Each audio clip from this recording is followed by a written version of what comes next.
Hey everyone, जैसे कि आप सभी को पता है कि हमारा यूजीसी नेट का जून का टर्म बहुत ही पास आने वाला है। तो अब ये टाइम है कि जो इम्पोर्टेंट कंसेप्ट है हर यूनिट के हम उसको रिवाइज करें। ये सीरीज मैं आपके लिए लेके आ रही हूँ जिसमें मैं जितने भी मुझे लगता है कि इंपॉर्टेंट यूनिट वाइज आपके टॉपिक्स है उसको रिवाइज कराऊंगी। अगर इस वीडियो का रिस्पॉन्स बहुत अच्छा आया तभी मैं नेक्स्ट लेक्चर्स इसमें डालूंगी। तो आज हम पढ़ेंगे डेवलपमेंट प्लानिंग मॉडल, सारे मॉडल्स पे जो फैक्चुअल क्वेश्चंस आते हैं ना वो बताऊंगी मैं आपको, ताकि आपका यूजीसी नेट में जो एक एक एमसीक्यू है ना वो सही हो सके। तो चलिए स्टार्ट करते हैं। स्टार्ट करने से पहले वीडियो को लाइक कर लेना, शेयर जरूर करना क्योंकि शेयर करना जरूरी है। आपको कमेंट करके बताना है, मुझे कमेंट करके बताइए कि नेक्स्ट आपको किस टॉपिक में प्रॉब्लम आ रही है, सो दैट कि मैं वो सब चीजें आपको कवर करा पाऊँ। ठीक है। एंड आप सभी को पता है कि सुबह मैं आपको फैक्ट याद कराती हूँ शॉर्ट्स के माध्यम से, और उसमें बहुत ही अमेजिंग कमेंट्स आ रहे हैं। एंड आई होप कि सारे लोग वो सब चीजें देख रहे हैं। 500 एमसीक्यू भी।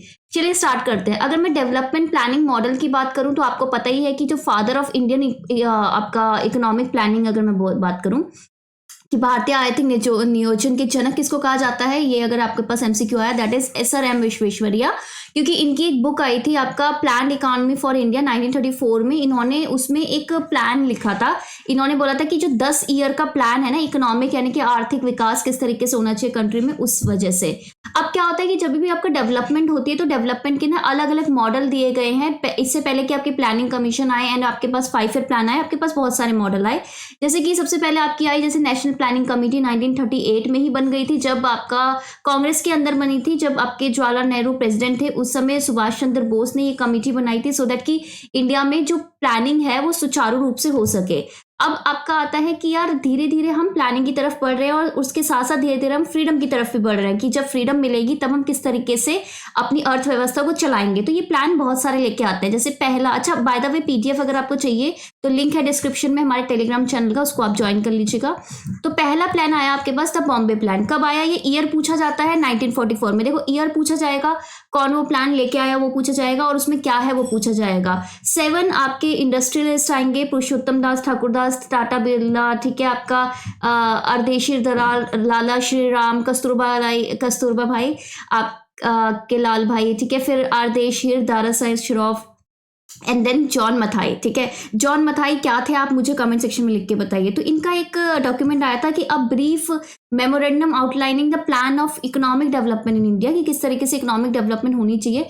अब उसमें बात क्या की थी? उसमें बात की थी कि जो इम्पोर्ट है ना उसको सब्सिट्यूट करो, कि जो भी चीज़ हम आयात कराते हैं ना उसको हम अपनी डोमेस्टिक ही हम इंडिया में क्यों ना बनाए, सो दैट कि हमें बाहर इतने पैसे देने भी ना पड़े और एक हमारी इकोनॉमी कैसी हो, बैलेंस्ड इकोनॉमी हो। तो आपका इसका सार क्या है कि संतुलित अर्थव्यवस्था चाहिए, बैलेंस्ड इकोनॉमी चाहिए। उसके लिए क्या करेंगे? इन्होंने बोला कि जो स्टैंडर्ड ऑफ लाइफ है जो मासेस की, इसमें फोकस किया गया कि सब लोग अगर डेवलप होंगे तभी ये हो पाएगा।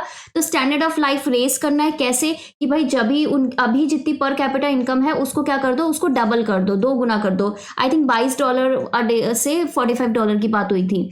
देन बेसिक स्ट्रक्चर आपका जो डेवलपमेंट का है ना वो आपका कंजप्शन गुड्स इंडस्ट्री बने, यानी कि बेसिक इंडस्ट्रीज आए आपके पास। और साथ ही साथ क्या है, एक एजुकेशन प्लान, एक मास एजुकेशन का प्लान किया गया, क्योंकि जैसे ही एजुकेशन होगा स्किल आएंगे देन आगे बढ़ोगे।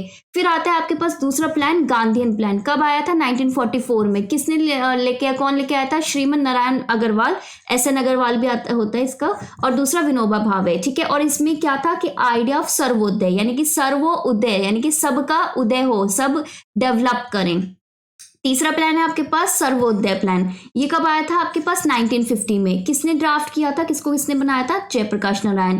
किससे प्रेरित था? या मैं हर एक जो क्वेश्चन पूछ रही हूँ क्वेश्चन फॉर्म में आता है, आपके गांधी जी जो गांधी प्लान था इससे पहले उससे। इस प्लान में क्या किस चीज पे जोर दिया गया था? इसमें बात की गई थी कि एग्रीकल्चर जो कृषि है वो बहुत इंपॉर्टेंट है, और दूसरा आपका विलेज की जो इंडस्ट्री है वो बहुत इंपॉर्टेंट है। ये दोनों क्यों इंपॉर्टेंट है? क्योंकि यार ये हर गांव में लग सकती है, एंड मोस्टली जो लोग थे वो कृषि में थे। इस तरीके से ज्यादा लोगों का विकास होगा। ठीक है, और मोस्टली फोकल टेक्सटाइल यानी कि आपका कपड़ा और कुटीर उद्योग यानी और कॉटेज इंडस्ट्री। अब इसमें क्या फोकस किया गया कि लैंड रिफॉर्म भी होने चाहिए आपके पास, और आपके पास डिसेंट्रलाइज्ड पार्टिसिपेशन होना चाहिए, यानी कि विकेंद्रीकरण रूप से सहभागी होनी चाहिए। और आपका जो ये जो जमीन का है उसका रिफॉर्म सुधार होना चाहिए कि जो जमीन है वो सबको इक्वली बंटनी चाहिए, सबके पास उसका एक्सेस होना चाहिए। एंड लैंड रिफॉर्म में आपको पता है कि बहुत बड़े बड़े केसेस हैं। आप मुझे बताइए लैंड रिफॉर्म से संबंधित केसेस बताइए, और इंडियन कॉन्स्टिट्यूशन में कौन सा नया शेड्यूल आया और कौन सा आर्टिकल आया ये बताइए। ठीक है। देन आता है हमारे पास पीपल्स प्लान। पीपल्स प्लान है यानी कि लोगों का प्लान है 1945 में। तो लोगों का प्लान किसके द्वारा है? M N Roy. इन्होंने बात की थी, एम एन रॉय ने इसे लिखा था और इसको ड्राफ्ट किसने किया था? पोस्ट वॉर रिकंस्ट्रक्शन कमेटी बनी थी इंडियन फेडरेशन ऑफ लेबर की। और इसमें बोला गया था कि जो इंडियन लोग हैं ना, उनकी इमीडिएटली नीड है कि उनकी जो बेसिक नीड है जैसे खाना, कपड़ा, रहना, ये सब पूरी की जाए अगले 10 सालों में। ये कैसे होगा कि जितना भी आप गुड्स प्रोड्यूस करते हो, स्पेशली आपका एग्रीकल्चर, कृषि का जो विकास है, वो सब लोगों के पास जाए, सिर्फ एक तरीके से कुछ चंद हाथों में केंद्रित ना हो। ठीक है। देन आता है आपका इसमें 2 स्कीम। ठीक है। इसके परिणाम स्वरूप 2 स्कीम्स इसमें लाने की बात की गई। ये extension of area under cultivation की, जो कृषि का जो एरिया है उसको बढ़ाया जाए, और इंटेंसिफिकेशन ऑफ कल्टीवेशन, जैसे कि एक अगर लैंड से हमें समझ लो 1 टन राइस मिलता है, तो हम कोशिश करेंगे कि इस तरीके से टेक्निक वगैरह यूज करें कि उसे 1.5 टन मिले, यानी कि आपका कल्टीवेशन बेटर हो, प्रोडक्टिविटी, उत्पाद अच्छा हो। ठीक है। देन आता है आपका पीसी महालनोबिस प्लान 1953 का। अब इसमें ऑब्वियसली पीसी महालनोबिस जो स्टैटिस्टिशियन थे आपके, उन्होंने ये बनाया था। तो इसमें बोला गया था कि आपका कैपिटल गुड पे फोकस किया गया था कि यार जिससे पैसा बनता है ना, इस तरीके का सामान लो, यानी कि जो हम बेच सके इजीली। तो उसके लिए क्या करना पड़ेगा? मशीनरी बनानी पड़ेगी। और मशीनरी बनाएगा तो क्या काम होगा? Heavy industrialisation. ये क्वेश्चन पूछा गया था कि इसका फोकस, इसका एम, उद्देश्य क्या था? यानी कि भारी औद्योगिकरण होना चाहिए। और ये कैसे होगा? आयात आपका परिस्थापन, यानी कि इंपोर्ट सब्स्टिट्यूशन। जैसे आपकी मशीनरी बन जाएंगी, सब सामान हम अपने देश में बना सकेंगे, तो बाहर से मंगाने की जरूरत नहीं होगी, बाहर इतना पैसा देना नहीं होगा, बल्कि हम एक्सपोर्ट करेंगे तो कमाएंगे। तो ये इस पूरे प्लान का फोकस था। देन आता है आपका वेज गुड मॉडल। ठीक है। वेज गुड मॉडल का मतलब क्या है कि यार अच्छा पैसा चाहिए, किसको चाहिए? जनता को। तो इसके किसने बनाया था? CN वकील और PR ब्रह्मानंद, इन्होंने बनाया था। इन्होंने बोला था कि जो वर्कर्स की कैपेसिटी है, कि यार वर्कर्स कितना, उनकी स्टैंडर्ड ऑफ लाइफ अच्छी हुई है कि नहीं, वो इस पर डिपेंड करता है कि वो कितना खर्चते हैं। और वो खर्चेंगे कैसे? जब आप उनको ज़्यादा पे मिलेगा, उनको मतलब एम्प्लॉयमेंट मिलेगा तब। ठीक है। तो इनका मेन फोकस इसी पे ही था। सो आज की इस वीडियो में इतना ही। मैंने सोचा एक एक करके ना जो जो इंपॉर्टेंट टॉपिक्स है वो आपको जल्दी में विद इन 5-10 मिनट्स रिवाइज करा दूँ। एंड आई होप कि ये वीडियो आपके लिए बहुत ही हेल्पफुल रही है। एंड आपको क्या करना है? सब्सक्राइब जरूर कीजिएगा, शेयर कीजिएगा, लाइक कीजिएगा, और कमेंट करके मुझे बताइए वो टॉपिक्स जो आपको पढ़ने हैं, मुझसे रिविजन करने हैं। और मैं ये चैनल ओपन रख रही हूँ पूरे मई में मेरा यही टारगेट है कि आप सब लोग जो भी मुझे टॉपिक्स बताएंगे वो सब हम पढ़ेंगे।